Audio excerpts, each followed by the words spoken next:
என் இனிய ஜோதிட சொந்தங்களே, அனைவருக்கும் என் அன்பான வணக்கங்கள். நீங்கள் நலமாக இருப்பீங்கன்னு நான் நம்புறேன். நட்சத்திரத்தை பத்தி பேசிட்டே வரோம். நம்ம ஜோதிடத்துல நட்சத்திரத்தை எவ்வாறு பயன்படுத்துறோம் அப்படிங்கிறத பத்தி பேசும்போது, அதனுடைய பேசிக்கா அதனுடைய தன்மையை நம்ம தெரிஞ்சுக்கிட்டோம் அப்படின்னா, ஈஸியா நம்ம அதை தூக்கிடலாம். அப்படி பார்க்கும்போது நம்ம இன்னைக்கு பார்க்கறது புதனுடைய நட்சத்திரத்துக்கு வரப்போறோம். இதுக்கு முன்னாடி ராகு, கேது இவற்றையெல்லாம் சனியுடைய நட்சத்திரத்தெல்லாம் பார்த்துட்டோம். இப்ப புதனுடைய நட்சத்திரத்துக்கு வரும். இந்த புதனுடைய நட்சத்திரத்துல நம்ம இப்போ முதல் நட்சத்திரமாக ஆயிலியத்தை பார்க்கிறோம். முதல் பாரியாயம் மேசமண்டலத்தினுடைய கடைசி நட்சத்திரம் தான் இந்த ஆயிலியம் என்ற நட்சத்திரம். 106 டிகிரி 40 கலை முதல் 120 டிகிரி வரை பரவி இருக்கக்கூடிய ஒரு நட்சத்திரம் தான் இந்த ஆயிலிய நட்சத்திரம். ஆயிலியம்னா என்ன அப்படிங்கிறத பத்தி நம்ம அதை பார்க்க போறோம். ஆயிலியத்துக்குள்ள என்ன இருக்கு, ஆயிலியம் நமக்கு என்ன கொடுக்க போகுது, இந்த கான்செப்ட் தான் நமக்கு தெரியணும். ஆயிலியத்துல அதனுடைய கடவுள் யார்? ஆதிசேஷன் தான் அதனுடைய கடவுள். ஆதிசேஷனும் சேஷன் அப்படின்னு சொல்றோம். அதாவது ஆதிசேஷன் தான் இதனுடைய கடவுளாக நாம் கருதுகிறோம். இப்ப இதனுடைய மரம் என்ன, தல விருட்சம் என்ன, இதனுடைய விருட்சகம் என்ன அப்படின்னா புன்னை மரம் அப்படின்னு சொல்லப்பட்டிருக்கு. புன்னை மரம் தான் இதனுடைய விருட்சம். அப்ப புன்னை மரத்தை பார்த்தோன்னா ஆயிலியமாக நாம் எடுத்துக்கொள்ள வேண்டும். ஆதிசேஷன் கடவுள், புன்னை மரம் இதனுடைய தல விருட்சம், சிச்சிலி என்ற ஒரு பறவை அப்படிங்கிறத நம்ம எடுத்துக்கணும். இது ஆண் பூனை, ஆயிலியம்னா ஆண் பூனை அப்படிங்கிறத நம்ம இந்த இடத்துல எடுத்துக்கணும். இதனுடைய இருப்பிடம் அப்படின்னா குப்பை குப்பை போடுற இடம், இதை போடுற வேஸ்டேஜ் போடுற இடம்லாம் அந்த ஆயிலியம் அப்படின்னு. அப்போ அந்த இடத்த பார்த்த உடனே, இந்த ஆயிலியத்தை பார்த்த உடனே நமக்கு அந்த குப்பை அப்படிங்கிற அந்த வேஸ்டேஜ் போடுற இடம் நமக்கு மனசுக்குள்ள வரணும். இதனுடைய வடிவம் அம்மி, அந்த காலத்துல அரைப்பாங்க இல்லையா, அம்மி அம்மி பார்த்து அருந்ததி, அம்மி மிதிச்சு அருந்ததி பார்க்கணும் அப்படின்னு சொல்லுவாங்க. இந்த இடத்துல இது அம்மி அப்படின்னு சொல்லுவாங்க. அப்ப இந்த ஆயிலிய நட்சத்திரம் என்பது இவ்வளவு விஷயங்களை இதை உள்ளடக்கியிருக்கு அப்படின்னு பார்க்கிறோம். இந்த ஆயிலிய நட்சத்திரம் பாயாசம் சோறு பாருங்க, எவ்வளவு அற்புதமான விஷயம். பாயாச சோறு, புடலங்காய், இடியாப்பம் எல்லாமே இந்த ஆயிலிய நட்சத்திரத்துக்குரியது அப்படின்னு நம்ம எடுத்துக்கிறோம். இந்த ஆயிலிய நட்சத்திரத்தினுடைய மகான் யாரு, சித்தர் யாரு, 18 சித்தர்களுக்குள்ள இந்த ஆயிலியத்துக்குள்ள யார் வர்றா அப்படின்னா ஆதிசித்தன் அகத்தியனே. அகத்தியர் தான் அதற்கு ஆயிலியத்திற்கு வந்தார். அனந்த சேனத்திலே திருவனந்தபுரத்திலே அருள்வாளிக்கின்ற கடவுள், அந்த கடவுளின் தூதுவராக இருக்கக்கூடியவர் தான் சித்தர்லேயே ஆதிசித்தன் அகத்தியர்னு சொல்றார். அப்ப இந்த நட்சத்திரத்துக்காரர்களுக்கெல்லாம் யார் கடவுளாக இருக்கிறார் என்பது ஆதிசித்தனா இருக்கிறார். மகான் யார் அப்படின்னா ஆதிசித்தன் அகத்தியனே அப்படின்னு நம்ம புரிஞ்சுக்க வேண்டியது இருக்கு. இது உடல் உறுப்புகள்ல காதுகள், காது இருக்கு இல்லையா, இந்த காது அப்படின்னாலே அகத்தியனை நாம் இந்த ஆயிலியத்தை மனசுக்குள்ள வச்சுக்கிறோம். அப்ப எலும்புல இருக்கிற ஜவ்வு இருக்கு இல்லையா, அந்த ஜவ்வும் இந்த ஆயிலியத்துக்கும் தொடர்பு இருக்கிறது அப்படின்னு சொல்லி.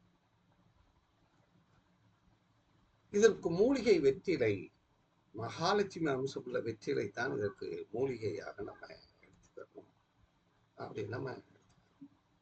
இந்த ஆயிலிய நட்சத்திரம் ஒருவருக்கு லக்னத்தை ஆளக்கூடிய, லக்னத்தை இயக்கக்கூடிய லக்னத்தை வச்சிருந்துச்சுன்னா அவர்கள் எப்படி அவருடைய சிந்தனை, அவருடைய எண்ண ஓட்டங்கள் சிந்தனையும் செயல்பாடுகளும் எவ்வாறு இருக்கும் அப்படின்னு நம்ம எடுத்துக்கணும்.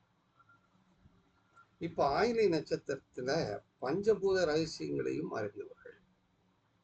இந்த ஆயிலியம் அப்படின்னாலே பஞ்சபூதத்தினுடைய ரகசியங்கள் அப்படின்னா என்ன அர்த்தம்? எல்லா விஷயத்தையும் தெரிந்தவர் அப்படின்னு அர்த்தம். பஞ்சபூதம் தானே நம்ம எல்லாத்துக்கும் காரணம் அப்படிங்கிறத நம்ம புரிஞ்சுக்கணும். நம்மளை நம்பி வருவர்களை காப்பாற்ற வேண்டும் என்ற எண்ணம் உள்ளவர் சமயோஜித புத்தி உடையவர் தான் ஆயில்யம். இந்த ஆயில்ய லக்ன புள்ளி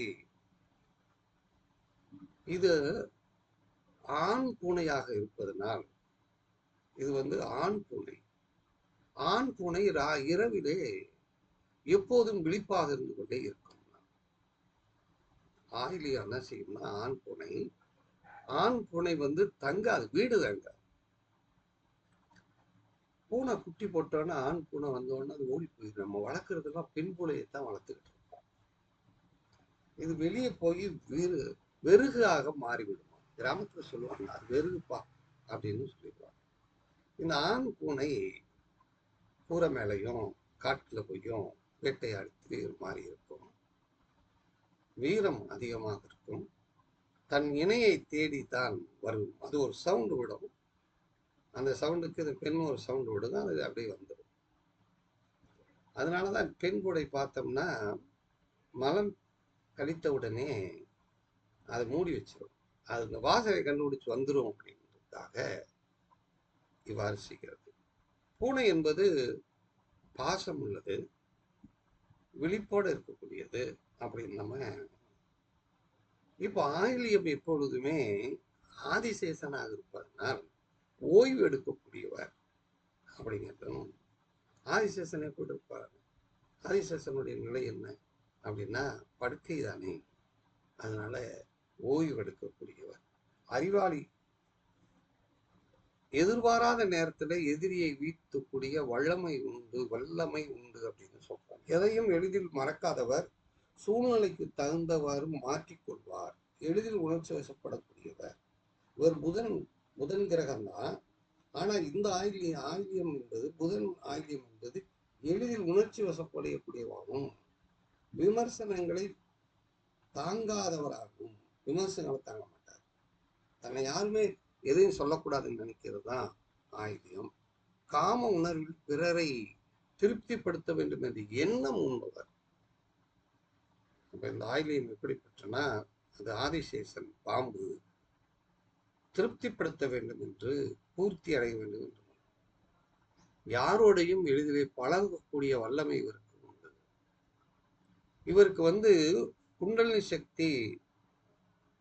குண்டலினி சக்தி இயக்கக்கூடிய ஆற்றல் உண்டு. ஆயிலி நட்சத்திரக்காரர் சகஸ்ரநாமத்துக்கு எடுத்து செல்லக்கூடிய, அதாவது சகசிராரத்துக்கு எடுத்து செல்லக்கூடிய ஆற்றலை வல்லமை உண்டு. மூலாதாரத்திலிருந்து அந்த சக்கரத்திலிருந்து அதை ஆக்டிவேட் பண்ணி தன்னுடைய இந்த சகசிராரத்தை கொண்டு போய் சேர்க்கக்கூடிய சக்தி இந்த ஆயிலியத்துக்கு உண்டு அப்படின்னு சொல்றோம். ஆனா இவர் ஒரு விஷயத்தை எப்படி சொல்லணும் அப்படின்னு பொய்யா இருந்தாலும் பொருந்தி சொல்லக்கூடிய ஆற்றல் இவர்கிட்ட இருக்கு. இவர் ஒரு விஷயத்தில் நழுவிக்கிடுவார். பிடிச்சோம்னா நிக்க மாட்டார், நழுவிடுவார். இவருக்கு ஜோதிடத்தின் மீது அதிகமான நாட்டம். அதான் ஆயிலிய நட்சத்திரத்திலே குரு இருந்துட்டா கல்லாமலே ஜோசிய வரும்னு என்னுடைய குருநாதர் சொன்னார். வினோதமான நிபுணர், ஞாபக சக்தி உள்ளவர், சொகுசான வாழ்க்கையை விரும்பக்கூடியவர். ஞாபக சக்தி இவருக்கு எப்பயுமே உண்டு. சொகுசான வாழ்க்கை வாழக்கூடியவராகவும் இவர் இருப்பார் அப்படிங்கிறத இவ்வளவு விஷயத்தை நம்ம பார்த்தோம். அதனால ஆயிலியத்திலே லக்ன புள்ளி விழுந்து விட்டால் அவருக்கு இவ்வளவு ஒரு ஆற்றல் இருக்கிறது. இதே மாதிரி 12 பாவங்களும் அவர்களுக்கு வந்துட்டா எப்படி அப்படிங்கிறத நம்ம தெளிவாக பார்ப்போம். அதனால அன்பர்களே, ஜோதிடத்தின் மேல் ஆர்வம் உள்ளவர்களே, சிலருக்கு இது புரியாம இருக்கலாம், பாரம்பரியத்துல படிச்சிருக்கலாம், பாரம்பரியத்தை தெரிந்தவர்கள் இருக்கலாம். இதில் அட்வான்ஸ் சிஸ்டத்திலே எப்படி இதை நாம் பார்க்கிறோம் என்பதை அதை படிக்கும்போது தான் தெரியும். அதனால ஆயிலியத்தை பற்றி நாம தெரிஞ்சுக்கிட்டோம். ஆதிசேஷன் அந்த ஆயிலிய நட்சத்திரம் என்ற ஆலயம் என்னென்ன ஆலயங்கிறத நம்ம இப்போ பார்க்க போகிறோம். வெற்றிலையை பார்த்தோன்னா நமக்கு என்ன வரணும்னா ஆயிலியம் தான் நமக்கு மனசுக்குள்ள வரணும். இப்போ ஆலயம் எதுப்பா? இப்போ நம்ம பார்க்குறோம். இந்த ஆயிலிய நட்சத்திரத்துக்குரிய ஆலயம் எது அப்படின்னு பார்த்தோம்னா திருப்புகலூர், நாகை மாவட்டத்தில் இருக்கக்கூடிய திருப்புகலூர்ல ஸ்ரீ அக்னிபுரீஸ்வரர் கோயில். அக்னிபுரீஸ்வரர் கோயில். அடுத்து மயிலாப்பூர், சென்னையில் இருக்கிற ஸ்ரீ கபாலீஸ்வரர் கோயில்.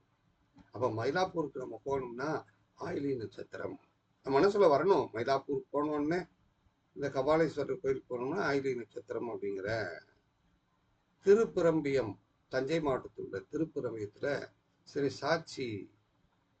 சாட்சி நாதேஸ்வரர் கோயில் அப்படிங்கிறத மனசுக்குள்ள வரணும். திருநாரையூர், கடலூர் மாவட்டத்துல சவுந்தரநாதர் கோயில் அப்படிங்கிறத மனசுக்குள்ள வரணும். திருச்சுழி, விருதுநகர், திருச்சுழியில இருக்கு திருமேனிநாதர். திருச்சுழி ரமண மகரிஷி பிறந்த இடம்லவா திருச்சுழி. அங்கே ஆயிலிய நட்சத்திரத்தினுடைய ஆலயம் இருக்கிறது அப்படின்னு நம்ம எடுத்துக்கிறோம். வரிச்சிக்குடி, புதுவை கந்தரேஸ்வரர் கோயில். கந்தரேஸ்வரர் கோயில் இருக்கு வரிச்சிக்குடியில. இப்படி ஒவ்வொரு இடத்துலையும் அந்த ஆலயத்தினுடைய தன்மை இருக்கு. அந்த ஆயிலியம் அப்படிங்கிறது. அம்பல், திருவாரூர் மாவட்டத்துல பிரம்மபுரீஸ்வரர் கோயில், அதுவும் ஆயிலிய நட்சத்திரத்துக்குரிய கோயில். திருப்பணவாயல், புதுக்கோட்டை மாவட்டத்தில் இருக்கக்கூடிய விருந்துபுரீஸ்வரர் கோயில் இருக்கு. அடுத்து வலிவலம், திருவாரூர் வலிவலத்துல ஸ்ரீ இருதய கமலநாதஸ்வரர் கோயிலும் இருக்கு. அடுத்து பூவாடு, விழுப்புரம் ஸ்ரீ நல்ல வெண்ணையப்பர் கோயிலும் உண்டு. அப்ப இந்த பூவாடுல போய் பார்த்தோம்னா அந்த ஆயிலியம் அப்படிங்கிற அந்த கான்செப்டை நம்ம புரிஞ்சுக்கணும்.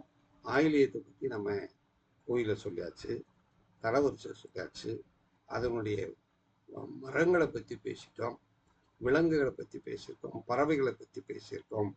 ஆயிலியம் என்பது இதனுடைய அற்புதங்களை நாம் தெரிந்து கொள்ள வேண்டும். அப்ப இந்த ஆயிலிய நட்சத்திரத்தை பற்றி நம்ம சில விஷயங்களை நம்ம இப்ப பார்த்திருக்கோம்.